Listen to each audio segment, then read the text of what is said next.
Hello and welcome to the 50th episode of When I Was Your Age, a podcast celebrating the careers, callings, and creativity of some friends of mine. I'm your host, Roland Parker, and as always, it's a joy, a pleasure, and a treat to have you here. Today's kind of a full circle moment. It's 50 episodes, so we wanted to bring back somebody from episode 1, my good friend Luke Wheat. He'll be joining us in the booth today. Before we bring Luke into the stream, a little bit of housekeeping as always. Make sure you follow the Instagram if you haven't done so already.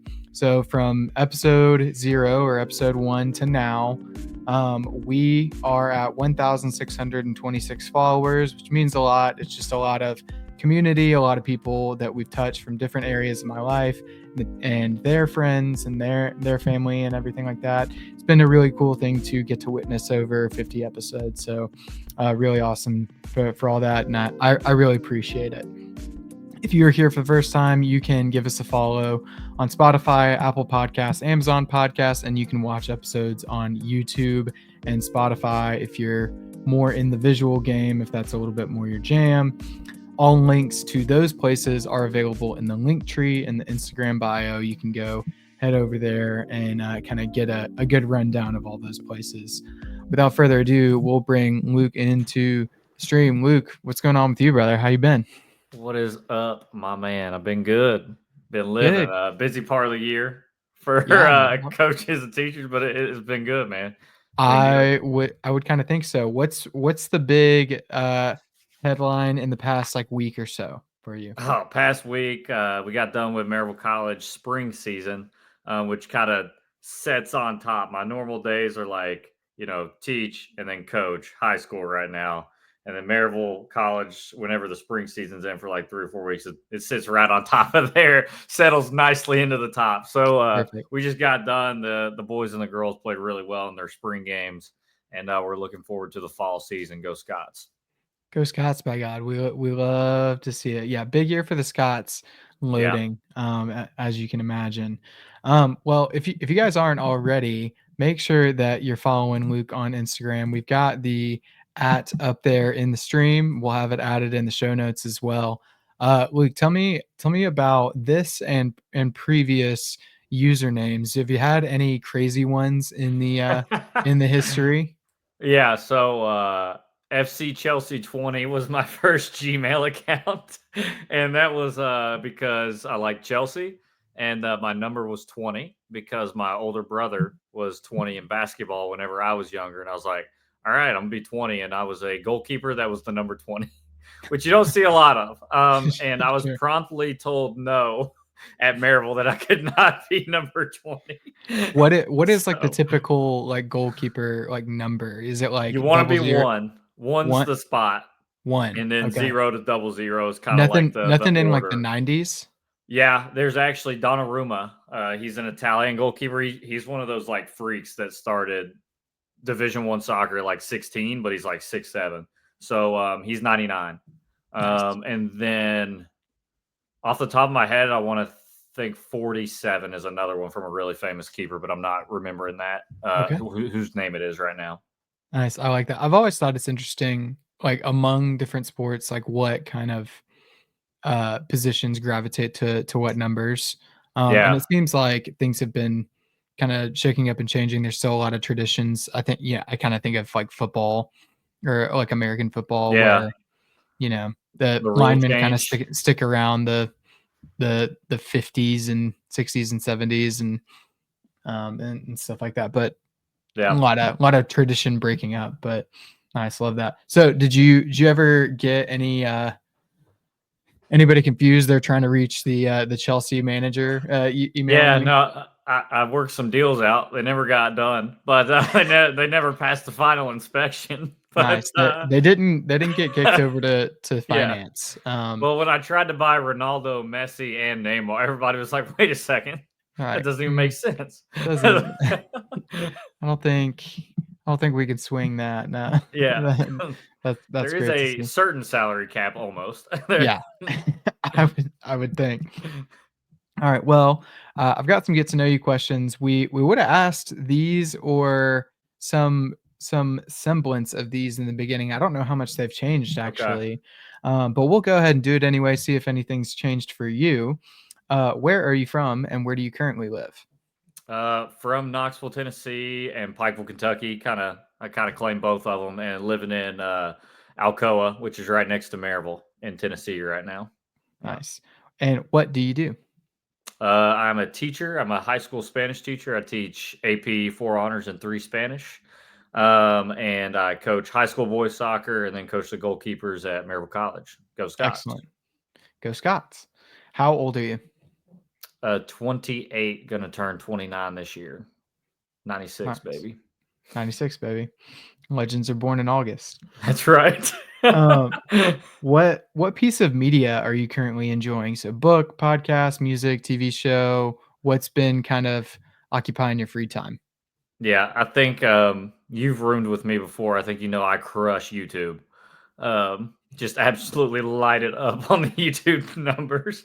And but right now on the drive to work, I'm listening to the Slide In podcast with Kelly Gallup Okay. and his I can't remember who his co-host is, who's the filmer, but also a great fisherman. But it's fly fishing because Okay. Brody's got my buddy Brody that Roland knows has got me into fly fishing. So Nice. learning all the knowledge I can. Excellent. Yeah. Very. You lean heavily into the algorithm is one thing that I would Yeah, say about Luke is he yeah. does it that does a deep dive, head first and feet first. I let it take me. I Yeah, all at let once. brother, here You I am. yeah, that's an apt description, I would say. Yeah. What's something that you would consider a luxurious necessity? Right now, an espresso machine. Okay. An Alright, tell me about espresso that. machine. Yeah, so Spencer Ann and I moved in together last May, and I don't know if it was like an economics type thing, like we need to have espresso at home so we're not spending so much on coffee out because I'm as much as YouTube as I watch, I drink more coffee probably. The kids at school make fun of me for it. And yeah, I think it kind of bled from that, and then lo and behold, the YouTube algorithm. I figured out that you need a good grinder and that you need a good espresso machine to make good coffee at home and good beans on top of that. And so, yeah, so I make an Americano pretty much every morning. And then I make Spencer Ann a latte, iced latte every morning. So I'm the barista of the household as well. Nice. Yeah, we Yeah. always yeah, one time I didn't know at Maryville, I didn't know what an Americano was, but I got up there and I, like, deviated from my normal, like, order at the C-store, Yeah. which, they have decent coffee. They're using Vienna coffee and stuff like that. And I went off script for my normal order. Yeah. I was like, I can get Americano. Like I like coffee and stuff. But when I drank it, I was like, oh, I don't think I know what this is at all. And now I'm clued in. Yeah. And I like a sparkling Americano. Like I like Oh, yes. a little bubbles to it or a tonic even. Nice. Do you know the difference between a long black and an Americano? No. So, I feel like when you say it, I'm gonna remember, but I couldn't produce it in this moment. Tell me. okay. So an Americano is water first, and long black is water second. And an Americano keeps the crema on top more because you can pour it Um, closer on top of the water, whereas the water dissipates it. And a long black is popular in New Zealand and Australia. okay, Yeah. that's very good. And what is it when you order um your espresso and then like a little bit of soda water like with it? Is it like a sidecar? I want to say. Does that sound Yeah, right? kind of. I don't remember exactly what it's called, but that's very traditional, like, way to Yeah, serve it, and then the Biscoff, I don't know if that's, like, a fancy thing us Americans do or if that's typical as well, I'm not sure, yeah, but, yeah, Brody and Hannah got me a little coffee book, so I'm trying to make all the ratios correct. So it's nice. 90 milliliters of water and 30 of espresso, so or 60. Oh, now I'm forgetting. Mm, very good. We'll have Algorithm. to. Algorithm, What here we come. deep dive loading. Yeah. Do you have any bits that you're doing, running jokes with you and Spencer Ann or friends or things like that that just kind of keep coming up for you? Yeah, right now there's a rap group called Rap in quotation marks because they're from Pikeville, Kentucky, where I'm from, in the mountains. It's called Bluegrass Swagger, and one of their lyrics says, "I'm so Pike County, it's a problem." And so, me and Matt pretty much say that anytime something goes wrong or um, what have you. So yeah, that and you started one in our Oh, did I? at the bachelor trip. Oh, Um, well, what you was it? said I forget what was happening, but anything that anybody said, um, like, yeah, I like the Cubs a lot. I think they'll do well this year. And you were like, that is something I have always said. Yeah. And that's something that I've always said. Yeah, I I've that's always been said that. that's a big one for me. I have found it funny to, like, say that in response to stuff that, like, you clearly have, like, just never said before or Just never no even given clue. Yeah. never given thought to. That's a funny one for me. I definitely like that. But yeah, I'm so Crushes in Pike. the classroom. Yeah, crushes and Crushes in the guys, classroom. something that I've always said, I'm so Pike It's like County. we're talking about Picasso. Yeah, It's a yeah. yeah. I'm so Wernick is a Pike real County is a problem. symbol for the Hispanic. No. No, no, we love that. Yeah, I didn't get, like, the full backstory, for the, Bluegrass Swagger. I was getting bits and pieces. I was, like, in the kitchen when you guys were talking about it in, like, the living room, like, on the bachelor trip, Yeah. but I gathered enough to know Yeah. that it meant a lot to you. So I was glad to be a part of it, if only in an adjacent sense. Um, Absolutely. And but that's what I would say for everybody that's not from Pikeville is to keep them at an adjacent stance. yeah, It would probably be the best. that's good. I think that's a little bit similar to, and I couldn't name the group, but do you remember the song about Maryville that was like, "I'm I'm from from Maryville Maryville City"? City. Yeah, Yeah. that one. Yeah. I think, Yeah. like, that it's the same kinda genre of, like, like, super local, Yeah. musical groups, Yeah. where they're, repping the 423 or It's like you're so, probably not gonna know. yeah, Not gonna know it if you're not from there. That's what I yeah, was joking with Matt. That's another joke I've been doing with him is little known artist because we were talking about bluegrass swagger, and then uh Matt's from Atlanta, and I was like, "Oh, Gucci Mane, that little hometown artist from yeah, Atlanta." It's like, yeah, little known artist. yeah, that's funny. Uh, Gucci Mane is from, Alabama, Oh, actually. what? Yes, yeah, Dang. originated. He probably Ah, carries more weight in Atlanta if I were to guess. Yeah, that's a probably a lot more lyrics the East associated Atlanta with Atlanta. Santa got me then. Yeah, He it's a tricked me. it's branding, and that's Yeah. something that I've always said. Um, Yeah. Amen. all right. Next question here is, what song would you replace the national anthem with? Wait, what song would you use to replace the national anthem? Any song on your playlist could be, an old song that you downloaded on LimeWire Mhm. or anything like that. What song kind of comes to mind for you? I know what your original answer is in episode 1, but I'm interested to see if you'll go the same direction or pick a new one. This is the best part about me is that I forget what I think a lot. So it's always good to know what I'm going to come up with next because I don't even know. You're living a new Um, life every day. every day, every day.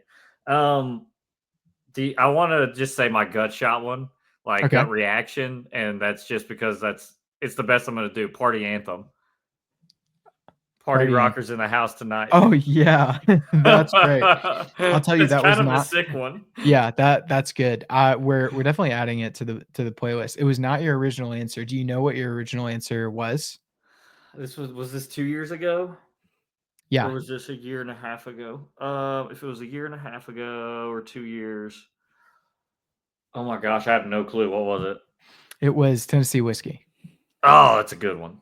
Yeah, God, just hits, it does. hits. I was gonna It say whips. "Delirium Trigger" by Coheed and Cambria, but that one's like a pretty hard rock song. Yeah. Is So that how and uh something about the name is telling me that it's not like Could a be long. typical length of song, like Yeah. That how one's long. only 4.5 to 5 Okay, minutes, gotcha. but, You're some of their songs, they touch the 10-minute mark. yeah, that's something that I think about with a lot of these answers is, like, how funny would it be if you had to stand up at, like, a football game or a baseball game, like, for the national anthem? Yeah. And so you're just like, "God, this is going on for quite a bit." Yeah.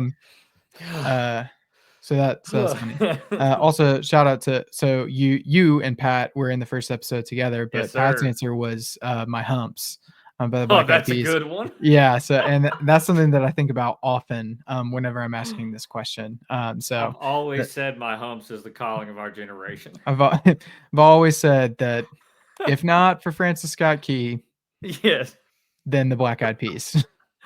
Dude, shout out Pat, by the way. The man's Shout crushing it. Yeah, shout out to absolutely Pat. crushing it. Shout out to all of them over there at Keep Going. Love Yeah, seeing you guys continuing to grow and do everything over there. It's a big part of why we're doing this here on this podcast, and obviously big ties with the first yeah, episode. So very thankful for them and what they're doing, and yeah. what it means to this show. Last question. We've touched on it already. How do we know each other?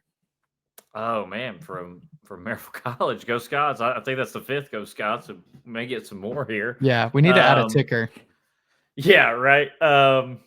We probably met. Did we meet at orientation, or would it have been sometime other time in freshman year? I know that we definitely met, like, in freshman year and, like, Yeah, chatted and we're cordial and everything, but I don't think that we, like, that doesn't sound like w me.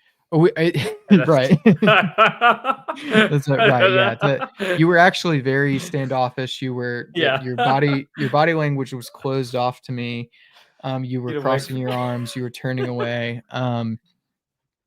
no, I just remembered that you were, like, a super nice, super approachable guy, but, I like, we appreciate weren't that. necessarily, like, running in, like, the exact same circle. There was a lot of, like, Yeah, overlap and everything, like, we both lived in Gamble, but then we got randomly paired for, as roommates to live on campus, like, over the summer, yeah.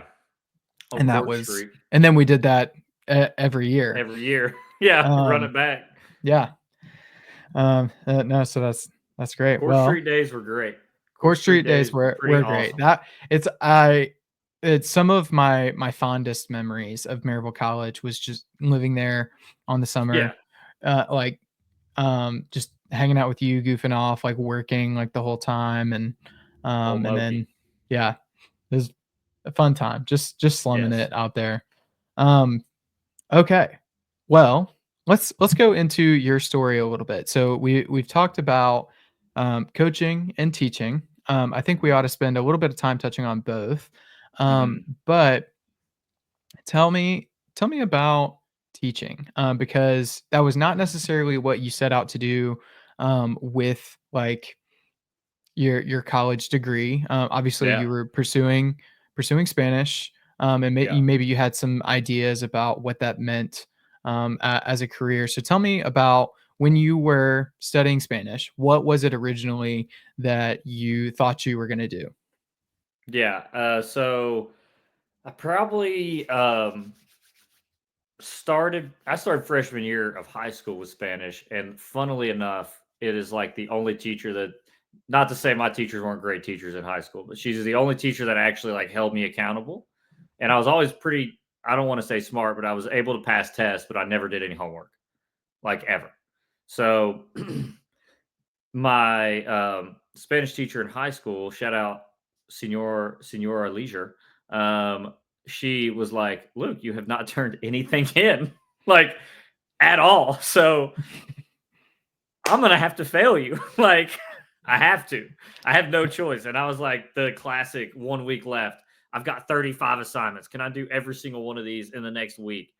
Lo and behold, you can't do that. Mm. That's just not how numbers physically work. And so she failed me, and I took it again. And whenever I originally started out on Spanish, it was basically just to prove that I could do it.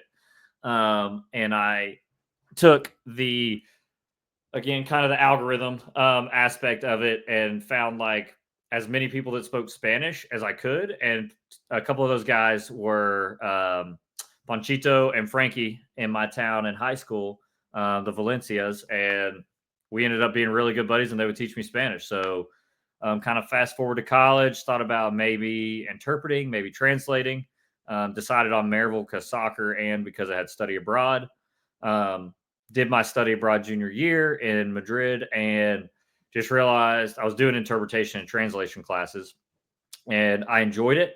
But I had this kind of moment when my brother and his wife came to visit me, and I was interpreting for them the whole time they were there, and I was like, "This sucks." So I probably don't want to do this for a long time.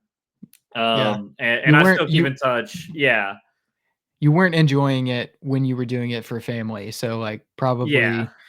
probably not gonna And well, that's probably work out best in the case long run. scenario. Yeah. Yeah, like, that's like, well, they're saying this, but I actually know exactly what they mean. And I still keep in touch with all those people from Spain. There, quite a few of them are interpreting and translating at this moment. And it's something I've thought about trying to like dabble in, but it's pretty tough to actually just pick it up. You got to do a bunch of certifications for it and things like that. So yeah, I kind of landed on teaching because didn't want to give soccer up after college. Didn't want to give Spanish up like at all because it was the one thing I was really good at.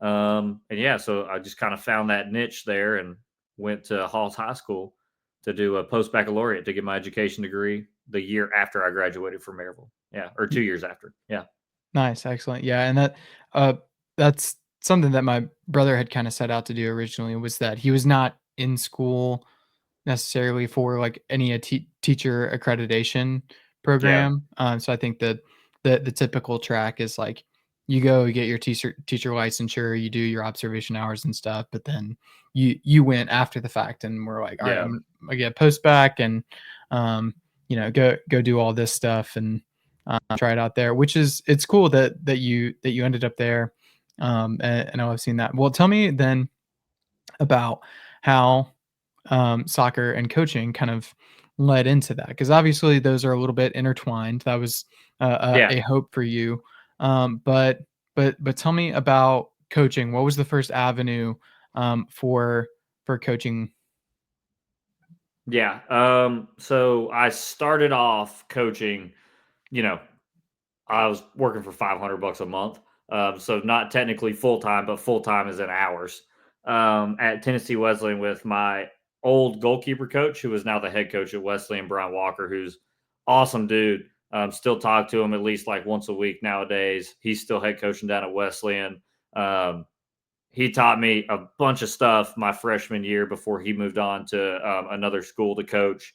And yeah, like he's probably one of the biggest reasons, and my other goalie coach, Hemont, why I'm coaching to this day. Because I was a super raw like athlete and I was a decent goalkeeper, but had no refined like capabilities. And at the college level, that doesn't really work. So it was really cool to have two coaches that were able to teach the game um, and take somebody who was really unrefined and help me be more refined. So I really appreciated that about them. And then Brian gave me a shot down at Wesleyan to coach with him as his assistant. And then I was the men's goalkeeper coach at Wesleyan for a year. Knew I didn't like, I don't know, I thought the cadence of college coaching was interesting. But then again, COVID hit January of that, and like soccer shut down. So I didn't get a full year of full time coaching in. Mm, Nowadays, I could see maybe that being an avenue that I explore in the future. But back then, I was like, oh my gosh, that first season was a grind. And one, because it's your first job ever, you don't know really what you're doing the whole time. yeah, And then two, you're just learning how to be an adult or live on your own, which is something I've always been good at. Is living. Come on, that's sarcasm for anybody that knows me. that's something I've always excelled at. Yeah, So, yeah, yeah, very good in calm, quiet situations. No, I enjoy the adrenaline of it. I enjoy the fast pace of teaching, of coaching, and yeah, man, it after Wesleyan, I knew I still wanted to coach, but I just knew that it wasn't going to be college for me full time. Yeah, amazing. Well, one of the questions that I always like coming back to is like seeing the different kinds of experiences or professions and how they kind of lend skills to other professions. And I imagine that you're seeing this in real time with coaching and teaching, in tandem. I'm wondering how they inform each other, like how Yeah. um, you take lessons that you've learned in coaching and apply them to teaching and the inverse. So, is there anything that comes to mind when I say that? Like, what do you take from the classroom onto the field, and vice versa? Yeah, absolutely. I think the biggest point and the most effective method for teaching is just one on one. And there's no easy fix for like anything, right? Like it's so true. If it seems too good to be true, it is. And that's just, it is a truism, but there's a reason for that, right? Like it proves itself over and over and over again, Yep. right? And that comes down, you could build the best training session in the world, right?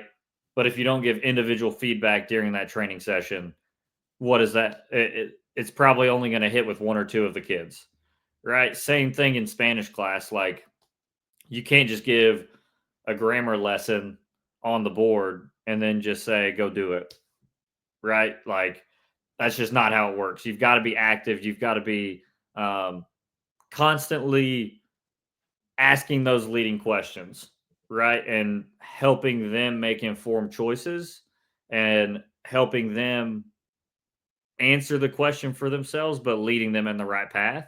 Um, it's not an easy thing to do. I'm on year 5 or 6 of this, and it's something that I still do every day is give the answer right away when they ask a question, right? Like instead of asking that, because it's just instinct. Mhm. It's like you want to help somebody finish their problem or solve their problem. Um, and that's not the long route, right? That's the short and easy fix, and it's natural.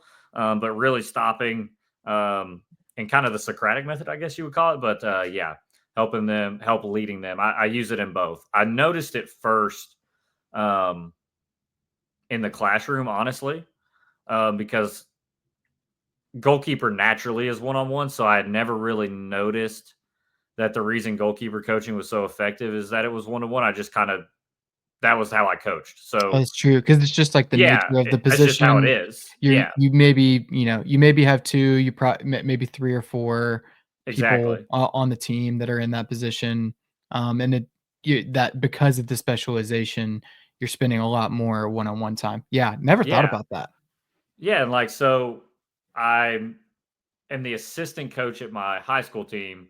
And so I do a lot more of the like formation, like the formation scheme, right? Like, what do we want to look like when we have the ball? Like, how do we want to move the ball up the field?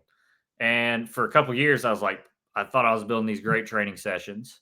And, I would like make a point here and there and like, all right, let's run through that. And we run through it. And then it looked great in practice for like 5 minutes. We would scrimmage and whatever, it looked good. And then we get to the game and like, nobody knows exactly what's going on. I'm like, I thought we talked about this. Well, we did, but like even this year, I've probably had an individual conversation with every single position on the field, um, walking them through each kind of scenario. I mean, I'd say I've spent 35 to an hour with almost each player total Now in the year, just making sure they understand the situation, where they're at, and the purpose behind it, right? Because I think that's the main goal is so they can answer those questions themselves in the game. They have to understand the purpose behind it. yeah, that's super interesting to hear you say, talking through all of the positions. Obviously, this is it's a team sport, and there's gonna be, things that are important to one position that apply to the whole team. If the goalkeeper's successful, that's going to lend to Yeah. the success of the team. But, hearing you say, "Yeah, we've talked to every position at some point," um, that's I don't know, like, I didn't expect that level of coverage. That's interesting to hear. Yeah. Um, It like it made so much sense to me why staffs were so big in the NFL or why staffs were so big in professional teams whenever that kind of clicked for me. mm, Like you just have to have, and I knew this whether I knew it applied to um, classroom teaching exactly like that or not, which now I believe it does. But I mean, imagine any of the classes you were in. I was in a small school, but like teaching in public school where I had 30 to 33 kids in a class, it was so hard to get anything done. Mainly because you're putting out fires a lot of the time, right? But now I'm in a school, very lucky to be there, that I have 12 a class or sometimes 7 a class. And the just like the effectiveness of your words is like multiplied mm, whenever it's a smaller teacher to student ratio or coach to player ratio. yeah, 100%. I feel like I've seen and felt that in, like, track and cross country. That at least from a buy-in standpoint, I was never a spectacular athlete, but, what I found was, um, when I had started to express interest in practicing with, like, events that required, a more specialized coach, um, and spending time with, it was maybe a group of 8 to 10 of us instead of, like, all of the middle distance or long distance runners. I felt like I was more valued because I was getting feedback with them, like, after each thing. So, like, I did pole vault. I was not good, Yeah. but I loved doing it because, and I think in part of it was because the sessions, I was getting feedback, like, every time I jumped, um, to kind of see, like, hey, like, you need to hold your hands higher, you need to, jump with your chest out and stuff. Like, it was just, that I just kind of made that connection that, like, oh yeah, the group size probably had, Yeah. like, a really big impact on, like, why I enjoyed it so much more, than Yeah. just like, all right guys, we got laps today, like, go run 'em. Yeah. Like, that's and I'm oversimplifying it, but obviously, No, um 100%. yeah, that's a cool thing to think about. Well, kinda thinking about the, maybe going the other direction. Have you had other, specialist coaches or other position coaches kind of doing the same thing and talking with your group of, like, goalkeepers that you've kinda seen that, um, they, I don't know, the forward coaches, I don't know if you even have those, but No, like, 100%. as like talking through with your group, like, what does that look like? No, I think the best way the way to be the best goalkeeper is to understand how a forward thinks, and vice versa. The best way to be a forward is to understand how a goalkeeper thinks. I played both positions in high school, and I think that's kind of the only reason I started off well at Maryville is because I understood kind of the intuition behind forward play, and pair that with the athleticism. I'll say that in quotes. I was able to make good saves, good looking saves, and stand out in that way. Right Mm, now, the technique wasn't there, but you don't have to have the technique if your intuition is going to serve you right, sure. and etc. So yeah, I mean, just anything you can do to deepen that connection and also just makes a better team connection, right? Because when you're playing a free flowing game like soccer, everybody's got to be on the same page, right? There's no pause. There are like you get corner kicks and you get goal kicks and things, but there's no time where you can really come in a huddle and talk about what's going on until halftime. And then half the game's over already, Yeah. right? And that's pretty bit. It's over 50% of the game is done, which for you math nerds out there is a lot. So yeah, I mean it's that communication between groups and between positions is massive. Yeah. Yeah, no, 100%. Well, I'm wondering too, because you're doing coaching, at this moment at the high school level and at the college level. I wonder what it takes, for you to kind of switch your approaches. Yeah, obviously, developmentally, they're at a different spot. Yeah. Different life experiences. They're going through different things. What does it look like to coach high school and college athletes at the same time? Yeah, man. It is a completely different thing, right? Like completely different thing. I don't want to say I hold the college kids more accountable, because that's not the right phrasing. But you know, at a bare minimum, they understand the game better, and so I guess we can have deeper conversations about why they made a certain decision. Hmm. Um, and I tend to get a little bit more upset when they make the simple mistakes, right? Whereas in high school, I know that it's more of a learning experience. Yeah. Um, and for college, I mean, I'm not working on technique very much for college. Like if you were 20 years old, um, unless you want to get out there and do a lot of extra work, right? We get an hour and a half for practice or 2 hours. Um, and once you hit season, you're playing every couple days. So some of those are recovery days where we don't even get to roll the ball around as a goalkeeper unit for like an hour.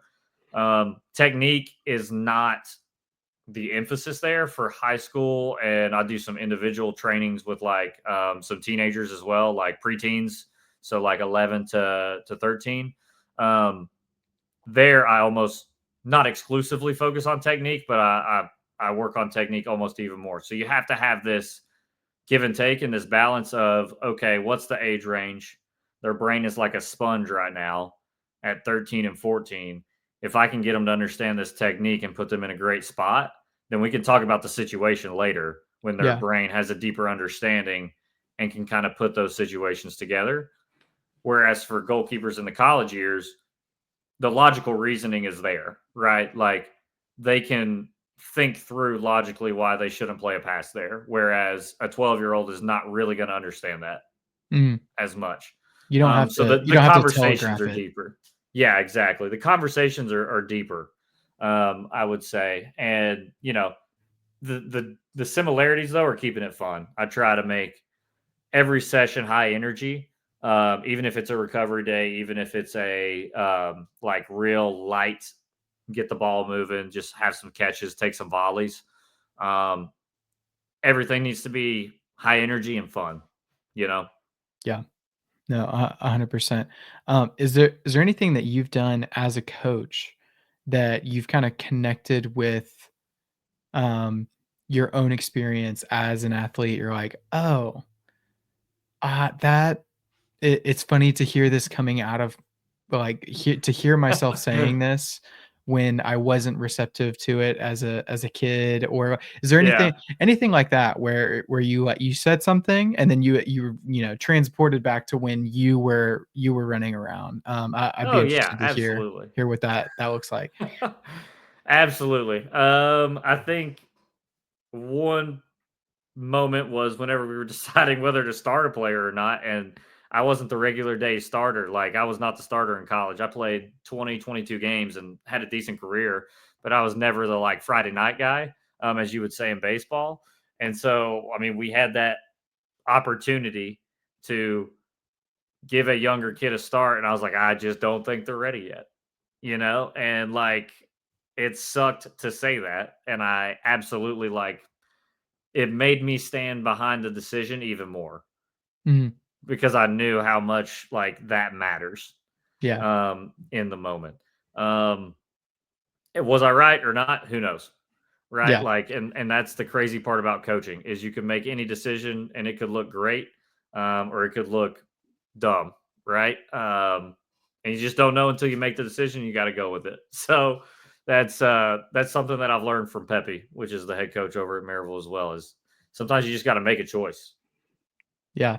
It's a you make the choice and stand by it, and if it's wrong, learn Yeah. to move on. Yeah. That's why it's so important to do the work beforehand, right? Like that holds yourself accountable as a coach. Is your people are going to be asking you questions.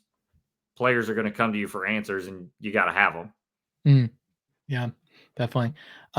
So something that I've kind of grown to love asking people was what was something that you weren't so good at initially that you've kind of grown in your own way, like since you started. You maybe you sucked at it initially, and now you've like All right, I gotta be really purposeful in how I approach like this aspect of coaching or teaching. Is Yeah. there one that stands out for either profession?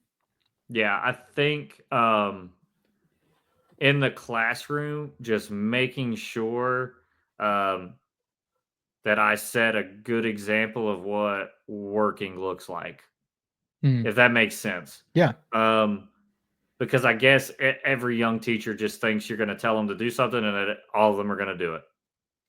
And that is not the case. I don't know if you knew that. yeah, But high schoolers like to joke around, and I taught middle school for a year, and that's a whole different can of worms. But I mean, literally, just making sure that I model the correct behavior. Behavior modeling is just seems like so important. The older I get in teaching, and I just understand the effectiveness of it more. Um, and then probably that one-on-one feedback. I do a lot more of that now than I used to. Yeah. So yeah. nice. What's something that you do to kind of set the tone, cultivate a learning environment like in your classroom? Like I see we're my wife and I are watching I say my wife and I, Tabby. You know Yeah. her well. um but we're watching Avid Elementary, and Yeah. big time I haven't seen classroom. that, but Oh, yeah, it's a really good one. I think you'd it's like been it. recommended. Yeah, I think especially from a teaching perspective, there'd be a lot that you would really laugh about and enjoy. Also, it's just a funny and well written show. Yeah. Um, all that to say, the one thing that kind of stands out to me is that like she teaches like first or second grade and is like, "Oh, you have to write the date on the board." Like Yeah. she's telling like a sub like they're not doing well because you're not writing the date on the board or there's something that like that it's like a grounding kind of experience. I'm wondering, Yeah. probably not exactly the same, it's not elementary kids, but are there things that you do in the classroom that like kind of help set the tone, like ground the kids and like help them kind of adopt that learning attitude. Yeah, I've got 2. One is more of an intermittent thing and not as often. It's only whenever I feel like we need it. The other one is I just make sure um, in Spanish every day I greet every single kid by their name and ask how they're doing and make sure they respond in Spanish. And I'll typically throw in like a new way to feel like, how are you today? And I'll give them throughout the week, I'll give them a couple different ones that they can respond with because everybody knows bien, like, oh, estoy bien, or estoy mal, like I'm good or bad. It's like, well, all right, I can tell when you said that you weren't doing very good. So let's throw in like a different one in there. And Yeah. that sparks a little conversation, gets everybody going. And it lets them know that I am engaged with them in this classroom, Nice. and then saying goodbye and making sure I actually, look every kid in the face, look every kid in the eye, and tell them bye. That's a massive one for me. And then we will do Spanish meditation. We'll do little 5-minute meditations if I feel like the energy's way, way high. And I got a lecture for like 20 minutes or something like that on like a artwork or an artist or something like that. And I really need everybody to lock in for a little bit. We'll do a little meditation and get everybody, yeah, calm. That's cool. What does it look like to do Spanish meditation? Is it just like taking people through breathing and we're Yeah, speaking in Spanish exactly. when it's happening, or Yeah, when it's anything kind of happening. There's a unique to good the one on culture? YouTube. Yeah, so there's a good one on YouTube that's like this girl from Colombia or something. I believe it's Colombia, but yeah, she does all the commands in Spanish, and it's good to set the tone. Oh, nice. Okay, that'd be kind of a fun way to like nail down like some grammar structure too. Like, Respirar, yeah, breathe. that's it. That's good. I like that. Yeah, that's fun. I remember what my freshman and AP Spanish teacher, Senor Jordan. Shout out to Senor Jordan if you're listening. That was one class that I just like really looked forward to going to. I kind of similar to you struggled with like buying in and doing my assignments and stuff. Yeah. But like it was hard to not be engaged in that class because of how she set the tone. So it's cool to see the ways that you're you're choosing to do that on. Yeah, for Um, sure. yeah, anything that you do out on the field that then to I would imagine that there's a little bit of a ritual and a flow to Oh. workouts and things like that. Yeah. Because it's I could kind of see some behaviors coming out in that way too. So what does that look like for the soccer field? Yeah, I mean, I think it's just a lot of verbal cues in the first 5 minutes that are, allowed and that are positive. We do moving 5v2, which is like this may get it doesn't matter. There's 7 people in a group, 2 are defending, 5 are passing it around, Okay. right? And if the ball pops out, the whole group's got to move. Right? It's a cohesion thing, it's a teamwork thing, but it also works on your technique at the same time. And I'm not involved in that because that's their time, but we are engaged in it in the fact that like we're holding them accountable if I notice that the ball pops out and they just grab another one near them, right? It's a way to set that accountability from the beginning of the practice that like, okay, if you're not working hard enough, I'm gonna call you out on it, Mm, right? And it's such a simple drill. That's the good part about it is like you need to be working hard because I know it's a simple drill and it's easy to do. So we got to yeah. do that one right. And then I do a little reaction drill with my goalkeepers before games now that I love, where I hold the ball here and it's either a toss to the left, the right, I drop it, or I throw it. And the toss to the left is a dive to the left, the toss to the right's a dive. But sometimes I'll fake it, sometimes I'll fake it, and then sometimes I'll put it behind my back and have to throw it from behind my back, and different things like that. So it's good, it's fun. Nice. The And that's like a that quick bang, bang, bang. Like we're going. We're starting at the edge of the box and we're going 18 yards doing that the whole time. They got to move forward the whole time, which is a principle of goalkeeping. Yeah, that's really cool. I think that the ritual components are the things that I find myself like gravitating to.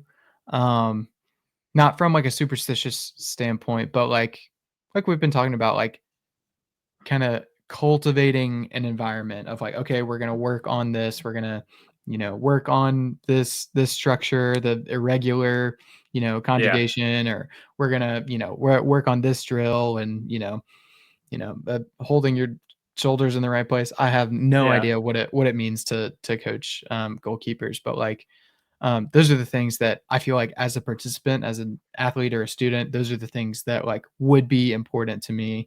Is like, all right, on the days where I'm not feeling my best or like I'm tired or what have you. Like those are the things that would help ground me and like get me Yeah. ready, get me in the right mindset. Yeah. Absolutely. And I have learned it's not always what you say, it's how you say it. And that is very true with high school students specifically. Yeah. I mean, their emotional reactions are high. So you got to make sure you're coming from the right place whenever you're starting off. It does not go well if you don't start at the right spot. Mm. Hard to bring it back with high schoolers. Yeah, I was feeling that at bath time this evening, with the Yes. children. That was it's a hard one to come back from. I definitely lost my cool. Oh no. I did not set a good example. But It's like, "Oh, the yeah? You wanna yeah. throw daddy's gonna throw the water around." Yeah. So, I don't know. I apologized, and we'll try again tomorrow. Yep. So That's the best you can do. yeah. All right. Well, I've kind of run out of questions here, but thankfully we have a Cool. tradition now of having each guest ask a question to the next guest. So I can just use what they've given me, and they'll generate something fun for us there. So our question comes from Nora Hill. So she was on last time. Great episode. You should give it a listen. But if you could have anything other than hair growing on your head, and what would it be? It's gotta be coffee beans.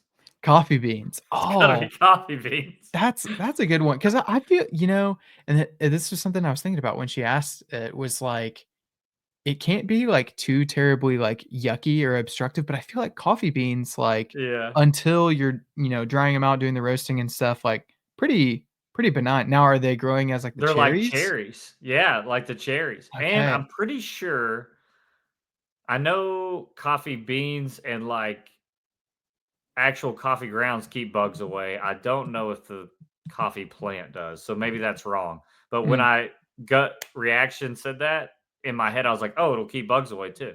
nice. Not that I That's have good. that problem. Not That's a there's good that there's answer. like 10 million bugs around me right now, but no. Yeah. If you gave me an hour, I don't think that I would have arrived at that answer, but I'm so glad that you said it because that's that's such a good one. I like that a lot. Well, thank you, Nora, for that Yeah, question. thanks, Nora. I think that's the right answer. I wouldn't answer it any other way. Um, well, what question do you want to ask for whoever comes up next? um, what dinosaur would you be? Oh, how would you say that in Spanish? Ay, ¿qué dinosaur vas a ser? Say, Ah, sí. uh, I don't know what I'd be. Do you have an answer for that? I can't ever remember the names, but I feel like I would like to be a triceratops. Nice. I would want to be kind of intermediate size. I feel Yeah. like I wouldn't want to be like Brachiosaurus. That just feels like a You lot gotta of lug pressure. I don't know. you Maybe gotta people lug that don't. around all day. I mean, come Yeah, on. maybe people don't like bother you, but I don't You know. gotta assume the T-Rex is looking for bang for his buck. Yeah, And I know you're big, but, like, if you get one, you're good for a while. mm, very true. So, I don't know. I don't think you're completely out of the woods. Yeah, no, 100%. Now maybe that's why you stick around with a bunch of pals. Yeah, Um, that's true. I don't know. I don't know though. It's the That's a new good one. Jurassic World is coming out, or Jurassic Park. I haven't watched a lot of the new ones. I feel like, and I feel like the Jurassic Park that I've seen more than any of them is like the 3rd one Yeah. Yeah, yeah, of yeah. like of the originals. But yeah, I don't know. It's a I've seen the that first a lot, and yeah, then, not Chris Hemsworth. Is that his name? Pratt. No. Chris Yeah, Pratt. Pratt. Y Yeah, I've seen yeah. that one a ton as well. But after that, I don't know how many there are after that. I've not seen them. Yeah, I don't know how many there are. I feel like he's got 3. He's a I feel like beast. we might be entering into territory without Chris Pratt in them as well. No, that he's not in this new one. Scarlett Johansson is. Okay. Yeah. Yeah, We've moved on from Pratt. I feel like I saw the trailer or spot for it, Mhm. and it's different there. Well, if you've made it to this point in the podcast and you're still listening, that's awesome. Kudos. But what I'd like you to do is go to the Instagram post and comment a dinosaur emoji to let us know that you made it this far. That'd be a big move for you there. Well, Luke, any closing thoughts before we wrap it up for the episode? Happy to know you, brother. Thanks Happy for having me on, and, looking forward to the wedding. it's a And you be by my side up there. I'm looking forward to being there, man. I'm honored to be a part of it to celebrate with you and Spence. It's such a cool thing to get to see. Well, that is gonna wrap it for episode 50 of When I Was Your Age.